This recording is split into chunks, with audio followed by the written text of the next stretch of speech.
Mukkali town അടിപ്പാത പുനഃസ്ഥാപിക്കണമെന്ന് ആവശ്യപ്പെട്ട് സമരപ്രഖ്യാപന convention നടത്തി. Block panchayat president K P. Girija ഉദ്ഘാടനം ചെയ്തു. ജോലി ഉറപ്പാക്കി പഠനം തുടങ്ങാം. Satori educational training and consultancy near head post office Edodi Vadakara. ദേശീയപാതയിൽ വടക്കേ മുക്കാളിയിൽ നിലവിൽ അടിപ്പാത സംരക്ഷിക്കാനും ചോമ്പാല ബംഗ്ലാവിൽ ക്ഷേത്രത്തിനടുത്ത് ഹൈവേയിൽ നിർമ്മിച്ച ഡ്രെയിനേജിലെ വെള്ളം പൊതുവഴിയിൽ ഇറക്കുന്ന നടപടിക്കെതിരെ മുക്കാളി അടിപ്പാത ഡ്രെയിനേജ് സംരക്ഷണ സമിതി ബഹുജന കൺവെൻഷൻ നടത്തി. പ്രക്ഷോഭത്തിന് തുടക്കം കുറിച്ച് 21-ന് മുക്കാളി ടൗണിൽ സമരപ്പന്തൽ ഉയരും. ജനങ്ങൾ വർഷങ്ങളായി സഞ്ചരിക്കുന്ന അടിപ്പാത ഇല്ലാതാക്കാനുള്ള ദേശീയപാത അതോറിറ്റി നീക്കം ചെറുത്തു തോൽപ്പിക്കുമെന്ന് യോഗം പ്രഖ്യാപിച്ചു. ജനപ്രതിനിധികൾ, സാമൂഹ്യ രാഷ്ട്രീയ സാംസ്കാരിക സംഘടനകൾ, വ്യാപാരി സംഘടനകൾ, റെസിഡൻസ് അസോസിയേഷൻ പ്രവർത്തകർ എന്നിവർ പങ്കെടുത്തു. ബഹുജന convention Vadakara block panchayat president K P. Girija ഉദ്ഘാടനം ചെയ്തു. ഈ ബംഗ്ലാവ് ക്ഷേത്രത്തേക്ക് വരുന്ന വെള്ളത്തെക്കുറിച്ച് മഴക്കാലം വന്നു കഴിഞ്ഞാൽ മുക്കാലി ടൗണിലുള്ള വെള്ളം മുഴുവനും ഒരു താഴ്ന്ന പ്രദേശത്തേക്ക് ഒഴുക്കുന്ന സമയത്ത് ആ ഒരു പ്രദേശം മുഴുവൻ വെള്ളത്തിലേക്ക് ആയിപ്പോയാൽ ആ ഒരു രീതിയിലേക്കാണ് അവിടെ ഡ്രെയിനേജ് നിർമ്മിക്കുന്നത്. വെള്ളത്തിന്റെ ഒഴുക്ക് എങ്ങനെ ആയിരിക്കണം, എങ്ങനെയാവും, അത് എവിടെ ചെന്നെത്തിയാൽ മറ്റു ജനങ്ങൾക്ക് പ്രയാസമില്ലാതെ പരിഹരിക്കാൻ വേണ്ടി കഴിയുമെന്നവർ പരിശോധിക്കുന്നില്ല. മറ്റൊന്ന്, ഇവിടെയുള്ള അടിപ്പാത വർഷങ്ങൾക്ക് മുമ്പ് ഇവിടെ അടിപ്പാത എല്ലാ ജനങ്ങളും ഉപയോഗിക്കുന്നതാണ്.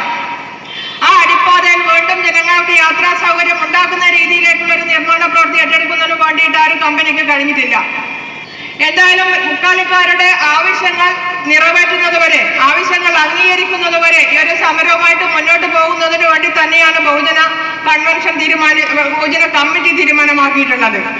ഗ്രാമപഞ്ചായത്ത് പ്രസിഡന്റ് ആയിഷ ഉമ്മർ അധ്യക്ഷത വഹിച്ചു. നിരവധി ആളുകൾ, കുട്ടികളെ, വയോജനങ്ങളൊക്കെ അപകടത്തിൽപ്പെട്ടു വരുന്ന കാഴ്ചയാണ് നമ്മൾ കണ്ടുവരുന്നത്.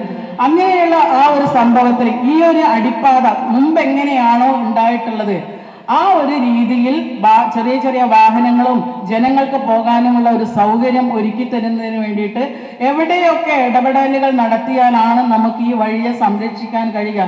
അല്ലെങ്കിൽ ഒരുപാട് ആളുകൾക്ക് പ്രയാസം നേരിടും, ഒരുപാട് അപകടങ്ങൾ സംഭവിക്കും, പ്രയാസങ്ങളും ദുരിതങ്ങളും ഈ പടിഞ്ഞാറ് ഭാഗത്തുള്ള ജനങ്ങൾ അനുഭവിക്കേണ്ടി വരുമെന്ന കാര്യത്തിൽ യാതൊരു സംശയവുമില്ല. അങ്ങനെ ഈ ഒരു അടിപ്പാതയുടെ പ്രശ്നവും നമ്മൾ പരിഹരിക്കേണ്ടതുണ്ട്. ജില്ലാ പഞ്ചായത്ത് അംഗം വി.പി. നിഷ, ബ്ലോക്ക് പഞ്ചായത്ത് അംഗം Kottayil Radhakrishnan, P K. Preetha, M. Pramod, K P. Jayakumar, M P. Babu, P. Baburaj, Pradeep Chombala, A T. Sreedharan, K K. Jayachandran, K A. Surendran, K. Savithri, Kavitha Anilkumar, P M. Ashokan, Reena Rerothu, Haris Mukkali, A T. Mahesh, Shamseer Chombala, P K. Ramachandran, P P. Sreedharan, P P. Prakashan എന്നിവർ സംസാരിച്ചു. News bureau media Vadakara. Beautiful design, അതല്ലേ നിങ്ങളിപ്പോ ചിന്തിച്ചത്? ഇതേ Malabar golden diamonds gemstone festival കളക്ഷനാ. വിലയെ കുറിച്ചല്ലേ ചിന്തിച്ചത്? എല്ലാം മലബാർ ഡിസൈനും ഫെയർ പ്രൈസ് അഷുറൻസും കൂടാതെ ജെംസ്റ്റോണിന് ബൈബാക്ക് ഗ്യാരണ്ടിയും ഉണ്ട്. ഇപ്പൊ നിങ്ങൾ ആലോചിക്കുന്നത് എന്താന്ന് ഞാൻ പറയട്ടെ. എനിക്ക് ഒരു ജ്വല്ലറി കൂടെ വാങ്ങി തരട്ടെ എന്നല്ലേ? Malabar Gemstone Jewelry Festival, a celebration of precious and uncut jewelry. Malabar Gold and Diamonds.